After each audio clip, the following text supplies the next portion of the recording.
그래서 사람들은요, 이런 것들을 미스테리 또는 불가사리라고 이야기합니다. 인터넷에 이렇게 찾아보니까요, 세계의 미스테리라고 하면서 여러 가지가 나오던데, 대표적인 게 버뮤다의 삼각지대, 또 이집트의 피라미드, 또 황금도시 엘도라드, 이런 것들이 기록되어 있더라고요. 근데 정말 미스테리한 것이 한 가지가 있습니다. 오늘 우리가 읽은 본문이 마태복음 본문인데요, 복음서에는 예수님께서 하신 내용들을 잘 기록하고 있습니다. 근데 이 복음서를 읽다 보면 가끔 이런 생각을 해보게 되는 거죠. 왜 예수님 당시에 사람들은 예수님을 믿지 못하고 배척하였을까? 정말 이해할 수 없는 것 아니겠습니까? 왜냐하면 예수님이 그냥 가만히 계신 게 아니라 많은 기적과 표적을 보여주셨잖아요. 병자들 고치기도 하셨고, 귀신을 쫓아내기도 하셨고, 또 풍랑을 잠잠케도 하셨습니다. 심지어는 오병이어를 가지고 5,000명이나 되는 사람들을 먹이기도 하였습니다. 저라면 그 많은 기적 중에 한 가지만 보았다라면 평생에 우리 예수님을 의심 없이 잘 믿고 따를 수 있을 것 같습니다. 그런데 왜 예수님 당시에 사람들은 수없이 많은 기적과 또 표적들을 보면서도 예수님이 주시는 그 구원의 은혜를 받지 못하였을까요? 참 미스테리하지 않습니까? 그런데 그 문제는 당시의 문제뿐만 아니라 오늘 우리의 문제이기도 합니다. 오늘 우리에게는 성경 말씀을 통하여 예수님이 무엇을 하셨는지 다 알고 있습니다. 하나님이 예수님을 통하여 우리에게 값없이 구원의 은혜를 더하여 오셨습니다. 성경에 다 기록되어 있죠. 그 방법들을 어떻게 했는지, 예수님이 뭘 하셨는지 다 기록하고 있습니다. 하지만 여전히 많은 사람들은 예수님을 구원자로 믿지 못하고 있습니다. 믿는 우리들을 의아해하는 거죠. 왜 이 귀한 복음을 믿지 못하는 것일까요? 예수님이 오시기 이전 사람도 마찬가지입니다. 하나님의 선지자를 통해서 예수님이 그리스도가 오실 것이다 라고 계속해서 말씀했습니다. 하지만 사람들은 예수님이 오시면 믿겠다라고 이야기하면서 믿지 않았습니다. 막상 예수님이 오시니까요, 사람들은 이야기합니다. 저분이 하나님이 보내신 그리스도라는 것을 어떻게 확신하는가, 믿을 수 없다 이야기합니다. 예수님이 십자가를 통하여 여러 가지 표적들을 통하여 다 보여주셨습니다. 부활 승천까지 다 하셨습니다. 그런데 그 이후에 사람들은요, 여전히 예수님을 믿지 못합니다. 내 눈으로 실제로 봐야 내가 믿을 수 있겠다라고 하면서 예수님을 믿지 않는 거죠. 참으로 희한한 일입니다. 사실 어떤 방법을 쓴다 하더라도요, 믿기를 거부하는 사람들은 절대 이 복음을, 예수님을 받아들이지 않을 것입니다. 세상 사람들은요, 세상 사람들이 말하는 행복은 마치 신기루와 같습니다. 이 행복을 쫓아 사방팔방 뛰어다닙니다. 그러나 여전히 많은 사람들은 불행을 느끼고 있습니다. 행복을 열심히 쫓고 있지만 행복하기보다는 불행을 느끼고 있습니다. 그 불행 속에서도요, 감사하게도 여전히 귀한 참된 복음이 선포되고 있습니다. 그런데 사람들은 이 귀한 복음을 받아들이지 않습니다. 무시하고 또 복음을 믿으려 하지 않습니다. 왜 이렇게 세상 사람들은 복음을 믿으려 하지 않는 것일까요? 오늘 본문 말씀을 통해서요, 하나님을 불신하는 사람들의 이유를 생각해 보고요, 하나님을 믿는 우리들조차 또 우리 안에 있는 불신의 모습이 무엇인지를 함께 나누어 보며 은혜를 함께 생각해 보고자 합니다. 오늘 본문에 예수님께서 이렇게 말씀하십니다. 이 세대를 무엇으로 비유할까? 세대라는 단어를 예수님이 종종 사용하셨는데요, 주로 음란한 세대, 또 악한 세대, 패역한 세대라는 단어와 함께 조금 부정적인 의미로 많이 사용하셨습니다. 본문에서도요, 예수님은 자신을 전혀 받아들이지 않는, 믿지 않는 사람들을 향하여서 이 세대라고 표현하고 있고요, 이 세대를 비유로 말씀하십니다. 그 비유의 내용이 17절의 말씀인데 우리 한번 17절 함께 읽어보도록 하겠습니다. 시작.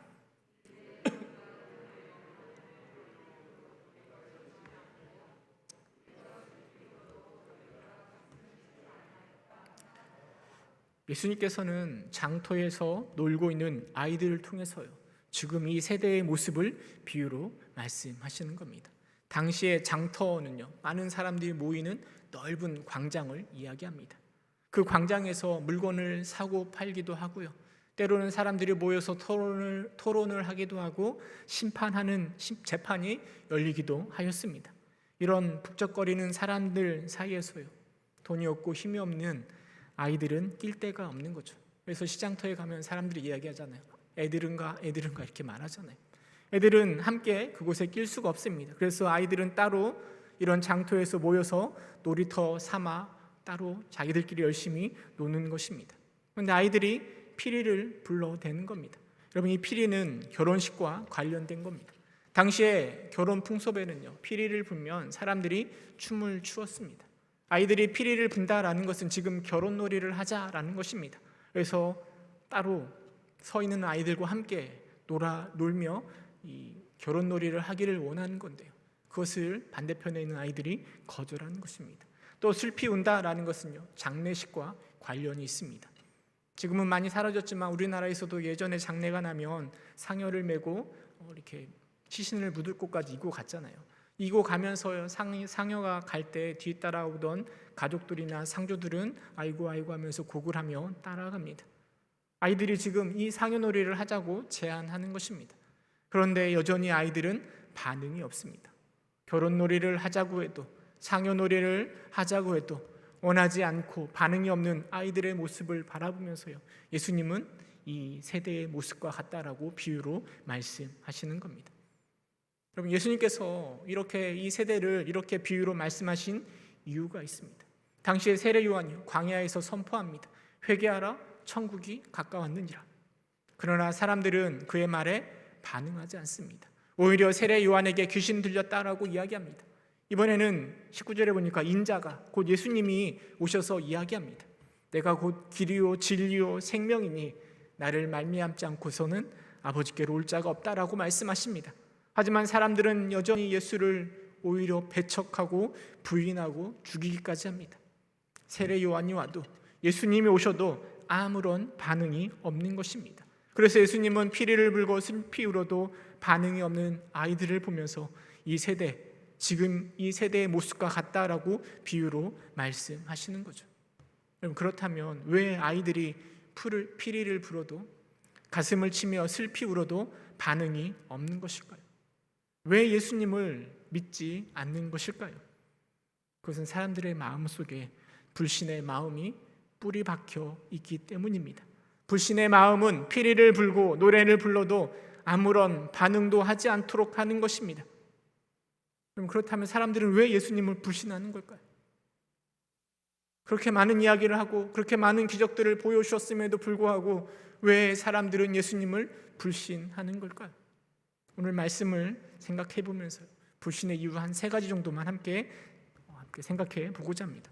첫 번째로, 불신하는 이유는 바로 사람들이 죄인이기 때문입니다. 요한이 광야에서 이야기합니다. 회개하라, 천국이 가까웠느니라. 그들의 죄를 지적하면서 회개의 세례를 베풉니다. 하지만 죄를 지적하는 요한을 거부했습니다. 어쩌면 자신이 죄인임을 인정하지 못했기 때문입니다. 하지만 성경은 인간이 사단에게 속한 자로 죄와 악의 노예라라고 이야기합니다. 그래서 죄악 가운데 있는 것이죠. 여러분, 빛과 어둠은 함께할 수 없는 겁니다. 빛이 함께할 때 어둠은 사라지기 마련입니다. 그러기에 죄된 우리는 본능적으로 빛 대신 예수님을 멀리하는 것입니다. 그리고 그 죄가 예수님을 부인하게 하고 예수님을 불신하게 만드는 거죠. 피리를 불어도 춤을 추지 않는 겁니다. 그리고는 우리가 어찌 놀까 스스로 결정하려고 하는 거죠.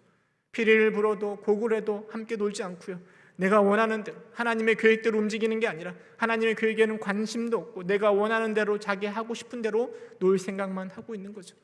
물질의 쾌락을 쫓고 성공의 쾌락을 쫓고 여러 가지 우상을 세우며 즐길 거리만 생각하고 있는 것입니다. 하지만 여러분, 이것은 착각입니다.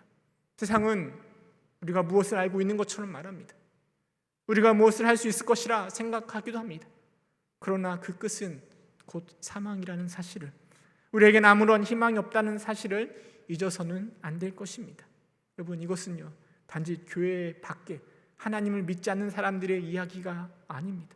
우리들의 하나님을 믿는 우리들의 이야기일 수도 있습니다. 우리 안의 불신은 어쩌면 우리가 죄인이기 때문에 계속해서 하나님을 밀어내는 것일 수도 있습니다. 마치 자석이 같은 그 길이 있으면 밀어내는 것처럼 우리는 천성적으로 하나님을 자꾸 밀어내려고 합니다. 그런 불신에 우리가 넘어가서는 안 됩니다. 우리가 죄인임을 인식하고 죄인까지도 사랑하시는 하나님의 은혜를 구해야 하는 것입니다. 그런데 죄인이라는 사실을 잊어버리고 나는 괜찮은 사람이야 라고 착각하게 되는 순간 우리는 하나님이 하시는 일이 못 믿어지는 겁니다. 불신하게 되는 겁니다. 내가 혼자서도 잘할 수 있을 것 같고, 아니 오히려 나 혼자 하면 더 잘할 수 있을 것 같은 생각에 빠지기도 합니다. 그리고 하나님을 불신하게 되는 것입니다. 우리가 죄인임을 분명하게 인식할 때, 우리에게 하나님의 은혜가 절실하게 필요함을 느낄 때 우리는 이 불신의 늪에서 빠져나올 수 있는 것입니다. 두 번째로 사람들이 가지고 있는 편견은요, 우리 예수님을 불신하게 만듭니다. 예수님은 세례 요한과 달리 금식하지 않으셨습니다. 오히려 죄인들과 함께 식사를 하셨습니다. 그런데 그런 예수님이 못마땅합니다. 어찌 죄인들과 함께 식사를 할 수 있는가? 어찌 하나님의 아들이라고 말하고 그리스도라고 말하는 사람이 죄인들과 함께 식사를 할 수 있는가? 이게 바로 당시의 사람들의 생각이었습니다. 사실 이스라엘 사회는 편견으로 가득한 사회였습니다. 유유상종이라는 말이 있는 것처럼요, 끼리끼리 놀고 있고 또 같이 노는 친구들이 곧 나의 신분을 보여주는 것이라 생각하였습니다. 오늘날 우리는 누구랑 식사하는 것이 크게 문제가 되지 않지 않습니까? 하지만 그 당시에 사람들은요, 나와 함께하는 사람, 나와 함께 식사하는 사람이 곧 내 신분을 보여주는 것이라 생각했습니다. 사실 오늘날도 이렇게 누구랑 만나고 누구랑 함께 식사하는 것, 그런 것들이 우리의 신분인 양 생각하는 경향이 없지 않아 있긴 하지만 예수님 당시에는 그게 굉장히 심각했습니다. 그래서 그들은 자기들끼리만 함께 모여서 식사했습니다. 거룩한 사람들은 거룩한 사람들끼리만 함께 식사를 했습니다. 죄인들은 죄인들끼리만 식사를 하였습니다. 그래서 죄인과 함께 식사하는 것은 곧 자신이 죄인임을 말하는 것이 되는 거죠.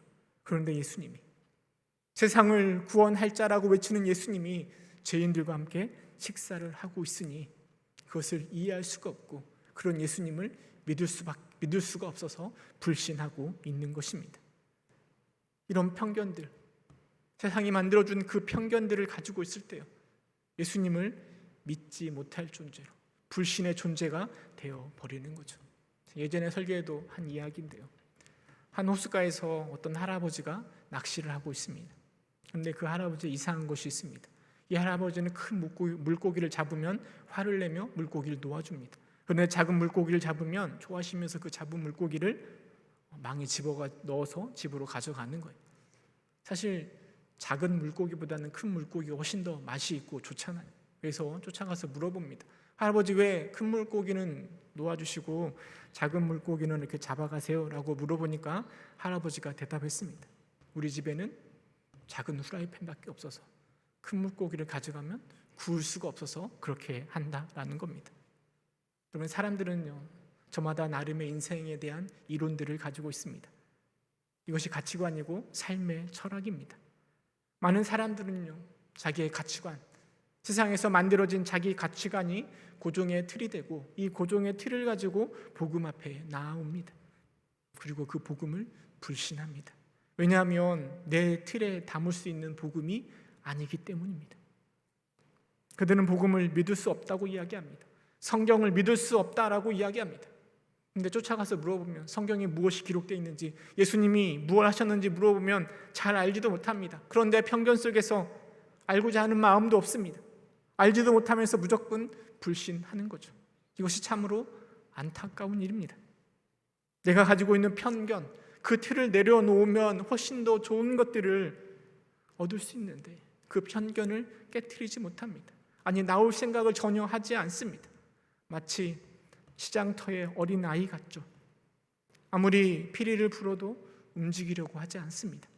그래서 그 편견들이 예수님을 불신하게 만듭니다.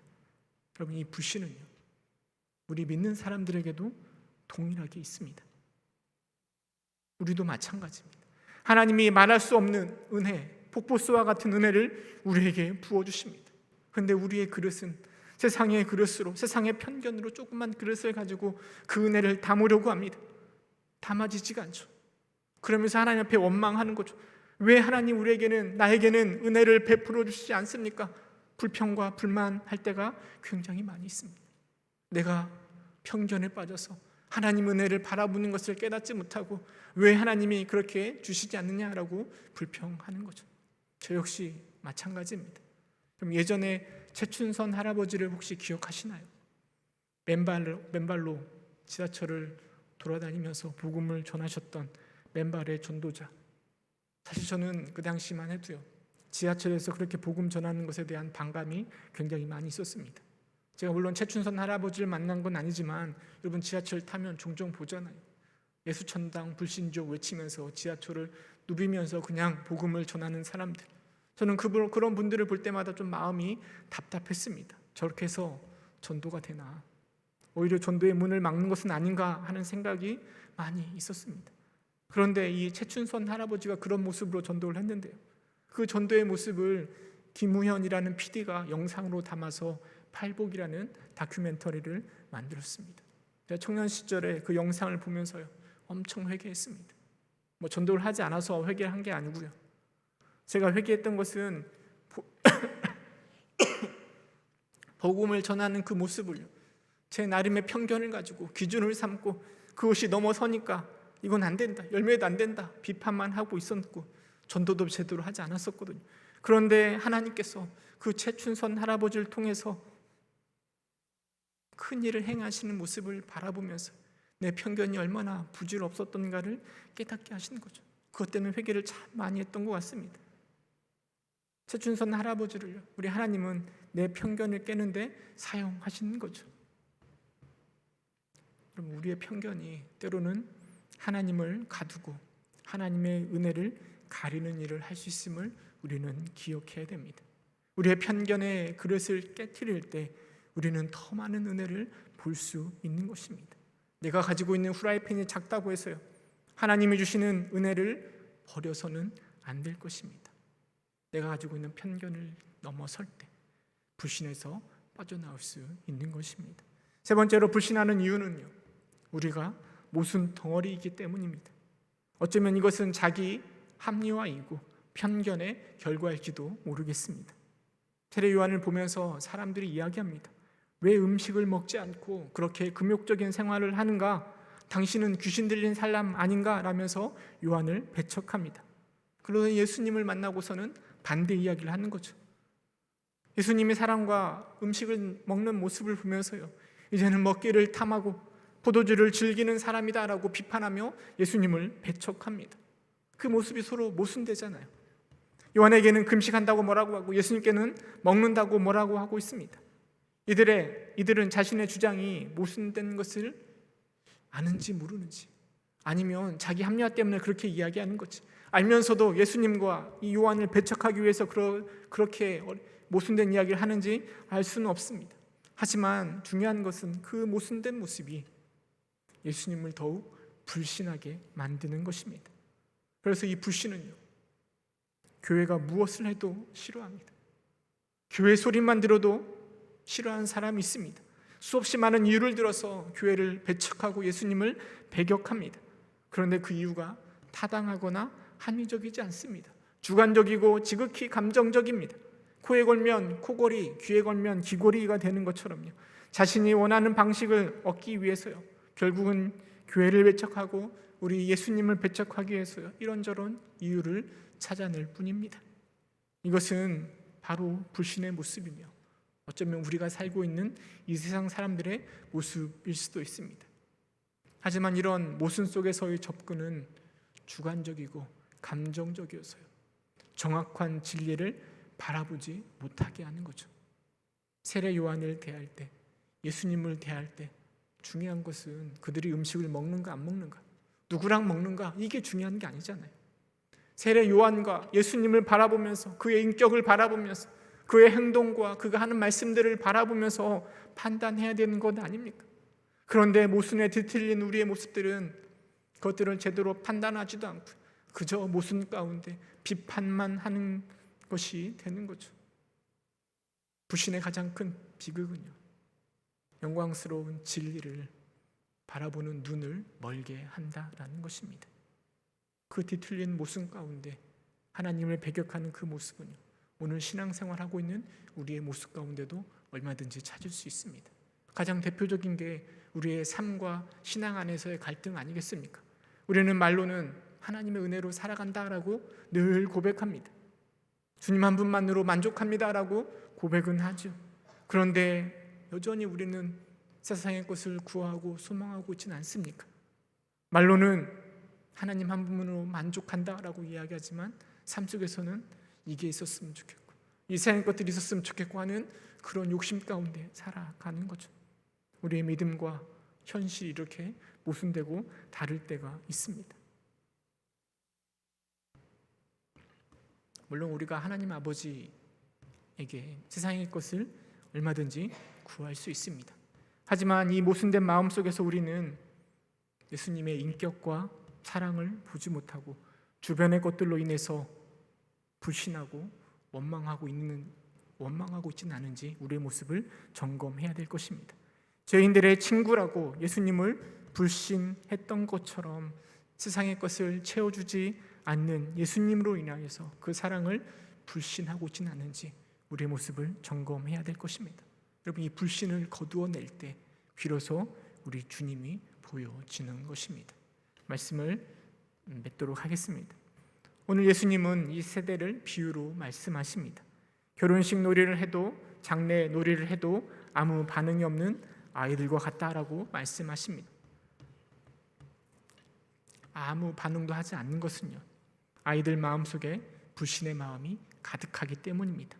불신하고 있기에 아무것도 하지 않는 것입니다. 하지만 오늘 또 우리 예수님은요, 우리와 함께 춤추기를 원하고 계시고 함께 슬퍼하기를 원하시는 것이죠. 하나님이 만드신 이 귀한 세상 속에서요, 예수님의 크신 사랑으로 인해서 마음껏 기뻐하며 춤추며 즐거워하기를 우리 주님은 오늘 또 원하십니다. 주님께로 돌아오지 않는 자들을 바라보면서, 타락한 이 세상의 모습을 바라보면서 마음 안타까워하며 한탄하며 슬퍼하기를 우리 주님이 원하고 계십니다. 근데 우리 역시 우리 안에 불신으로 인하여서요, 그저 멍하니 우리 주님만 바라보고 있지는 않습니까? 묵묵부답으로 아무것도 하지 않은 채 가만히 그것만 바라보고 있지는 않습니까? 죄로 인하여서, 편견으로 인하여서 만족할 줄 모르는 나의 모순된 모습으로 인하여서요, 예수님을 불신하고 예수님의 그 외치는 소리에 귀를 막고 아무것도 하지 않은 채 그냥 이렇게 있는 것 아닙니까? 여러분, 이 불신이 우리의 마음속에 사라지기를 함께 기도해야 할 것입니다. 예수님은 또한 11장 12절에 이렇게 말씀하십니다. 우리 마태복음 11장 12절 함께 읽어보도록 하겠습니다. 시작. 세례 요한의 때부터 지금까지 천국은 침노를 당하노니 침노하는 자는 빼앗느니라. 여러분, 천국은 침노하는 자의 것이라 주님이 말씀하십니다.